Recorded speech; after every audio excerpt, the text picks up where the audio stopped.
बिस्मिल्लाहिर्रहमानिर्रहीम। Today's topic is Mucor, जो कि मेंबर है ज़ाइगोमाइकोटा का और कंजुगेटिंग फंजाई का। म्यूकर ब्लैक ब्रेड मोल्ड इसे कहते हैं। वाई? क्योंकि इसके स्पोर्स का कलर जो है वो ब्लैक होता है जब ये ब्रेड पर ग्रो कर रही होती है तब।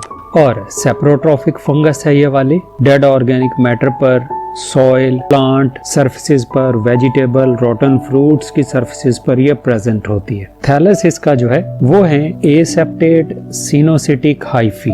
एसेप्टेट सिनोसिटिक, जैसे अगर ये हाइफी हो तो दरमियान में क्रॉस वॉल्स प्रेजेंट नहीं है और साइटोप्लाज्म में काफी सारे न्यूक्लियाई प्रेजेंट है, तो ऐसी कहलाती है एसेप्टेट और coenocytic. As well as they are branched और समटाइम्स इंटरवोवन होते हैं कि एक दूसरे के साथ ऐसे करके लिपटे हुए होते हैं काफी सारे हाइफी जो हैं। इनमें रिजर्व फूड मटेरियल जो है दैट इज द ग्लाइकोजन और oil droplets. Some of the hyphae जो है वो अंदर पेनिट्रेट किए हुए होते हैं सबस्ट्रेटम के अंदर, जैसे इस ब्रेड के अंदर कुछ पेनिट्रेट किए हुए होंगे जिन्हें कहते हैं rhizoidal hyphae. They are responsible for the absorption of food material. Not only absorption of food material, they also release hydrolytic enzymes, जिनका काम है ऑर्गेनिक मैटर की डिकम्पोजिशन कर देना और उस डिकम्पोजिशन के नतीजे में जो छोटे पार्टिकल्स बनते हैं फिर उनको ये रीअब्सॉर्ब भी करते हैं।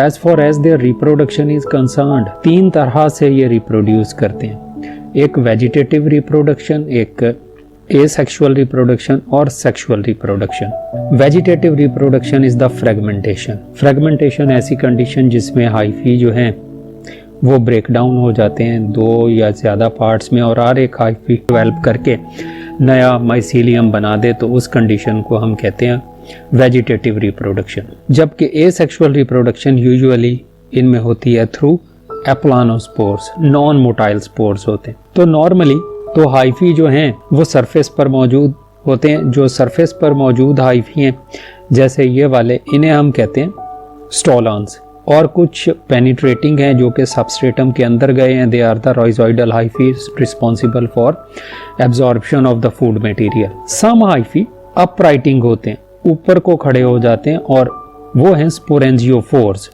और हर एक जो स्पोरेंजियोफोर है उसका टर्मिनल एंड जो है दैट बिकम स्वेल अप। और ये जो स्वोलन पोर्शन है इतना, ये हम रेड में रिप्रेजेंट कर लेते हैं इसको, ये कहलाता है स्वोलन पोर्शन कॉलुमेला।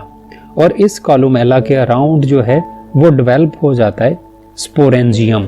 हर एक स्वोलन स्पोरेंजियम डेवलप हो जाता है और स्पोरेंजियम जो है उसका प्रोटोप्लाज्म जो है that is divided into large number of small components और हर एक में एक एक न्यूक्लियस भी प्रेजेंट होता है। तो हर एक ये जो कंपोनेंट है uninucleate that is called as aplanospore. तो जब भी ये स्पोरेंजियम जो है वो बस्ट ओपन होते हैं, इसकी वॉल जो है वो बस्ट ओपन होती है, तो स्पोरेंजियम में मौजूद एप्लानोस्पोर जो हैं वो लिबरेट आउट हो जाते हैं और नए सबस्ट्रेटम पर गिरते हैं, नया माइसीलियम डेवलप कर देते हैं। ये कंडीशन कहलाती है एप्लानोस्पोर फॉर्मेशन। एसेक्सुअल रिप्रोडक्शन का दूसरा तरीकाकार जो है that is the formation of क्लेमेडोस्पोर्स।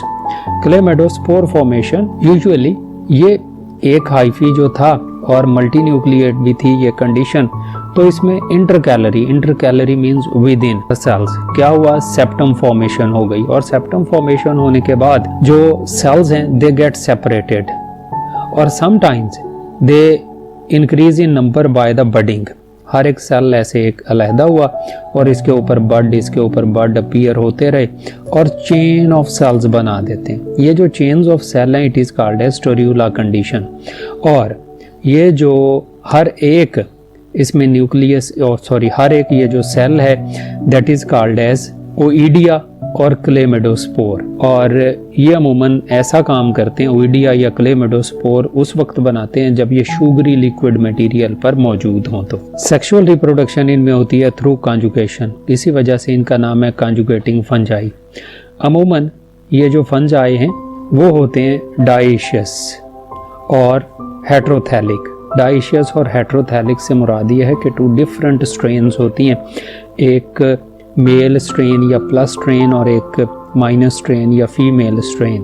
2 मुख्तलिफ तरह के माइसीलिया, जैसे ये एक प्लस टाइप का माइसीलियम है, ये एक नेगेटिव टाइप का, तो 2 डिफरेंट स्ट्रेन्स के माइसीलिया जो हैं उनके हाइफी एक दूसरे के पास एक तरफ ग्रो करना शुरू कर देते हैं एक दूसरे की साइड पर, और जब ये ग्रो करते हैं छोटे से तब हम इन्हें कहते हैं प्रोटोगैमीटेंजियम।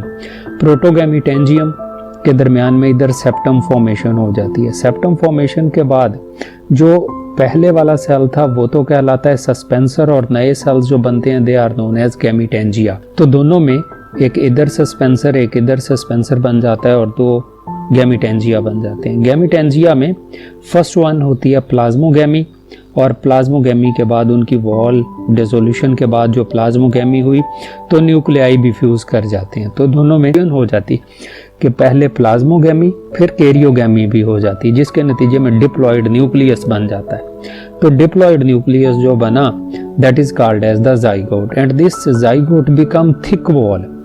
ना सिर्फ थिक वॉल होता है बल्कि इसके ऊपर ये मार्किंग्स भी बन जाती हैं। इसी वजह से ऐसे जाइगोट को, ऐसे स्पोर को हम कहते हैं जाइगोस्पोर। तो जाइगोस्पोर बनने की वजह से ये वाले फंजाई जो हैं वो कहलाते हैं जाइगोमाइकोटा।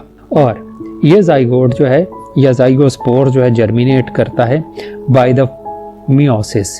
इसमें मियोसिस हुई जिसके नतीजे में हैप्लॉइड 4 न्यूक्लियाई और हाइफी निकल आते हैं। वो हाइफी अपने एंड पर प्रोड्यूस करते हैं स्पोरेंजिया। वो स्पोरेंजिया जो है स्पोर्स प्रोड्यूस करते हैं। स्पोर्स वैसे ही जर्मिनेट करके नया माइसीलियम जो है वो बना देते हैं। तो ये इनमें है सेक्सुअल रिप्रोडक्शन, एसेक्सुअल रिप्रोडक्शन और इनका थैलस स्ट्रक्चर म्यूकर का, जो कि आज का हमारा टॉपिक है।